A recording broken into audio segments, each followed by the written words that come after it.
थंडीमध्ये सर्दी खोकला पडसं यावर रामबाण रेसिपी आज आपण बनवूया। तर चला जास्त वेळ न करता व्हिडिओला सुरुवात करूया। तर सर्वात अगोदर इथं मिक्सरच्या भांड्यामध्ये जिरी आणि लसूण चांगलं वाटून घ्यायचं आहे, पेस्ट बनवायची आहे। आता ती पेस्ट आपण एका ताटामध्ये काढून घ्यायची आहे आणि 2 वाट्या इथं मी हुलग्याचं पीठ घेतलं आहे, कोणी कुळीत पण म्हणतं। त्यामध्ये चवीनुसार मिरची पावडर टाकायची आहे, मीठ टाकायचं आहे आणि चांगलं मिक्स करून घ्यायचं आहे। सर्व एकत्र मिक्स केल्यानंतर ना त्यामध्ये थोडंसं पाणी टाकून चांगलं मळून घ्यायचं आहे।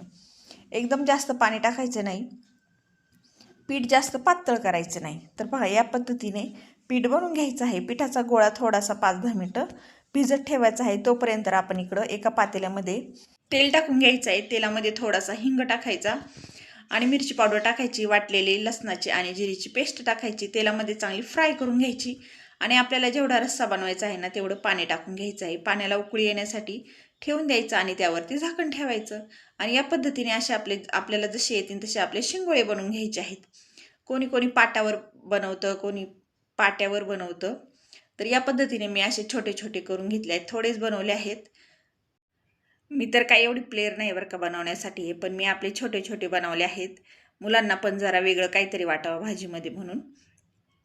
तर पहा अशा पद्धतीने टोक असं इथं चिटकून घ्यायचं आहे। आता इथं माझे सर्व असे बनून झाले आहेत छोटे छोटे आणि आता पाण्याला पण उकळी आली आहे। त्यामध्ये सर्व शिंगोळे आपण बनवलेत ना ते टाकून घ्यायचे। पहा या पद्धतीने असे टाकून घ्यायचे आणि शिजण्यासाठी ठेवून द्यायचे आहे झाकण ठेवून। पुन्हा एकदा गॅसची फ्लेम जरा मीडियम ठेवायची, म्हणजे वरती उतू येणार नाही ते। आणि इथं जराशी शेंगदाणे वाटून घ्यायचे, थोडेसे जास्त बारीक नाही वाटायचे, मीडियममध्ये वाटायचे आणि त्यामध्ये थोडासा रस्सा वाढवायचा आहे। तर आता 15 मिनिटं झालेले आहेत आपले शिंगोळे शिजायला टाकून। हे जे पाणी आहे ना, कुणाला सर्दी वगैरे घसा दुखत असेल तर पाणी प्यायला द्यायचं, एकदम मस्त। तर व्हिडिओ आवडला तर व्हिडिओला लाईक करा आणि चॅनेलला सबस्क्राईब करा।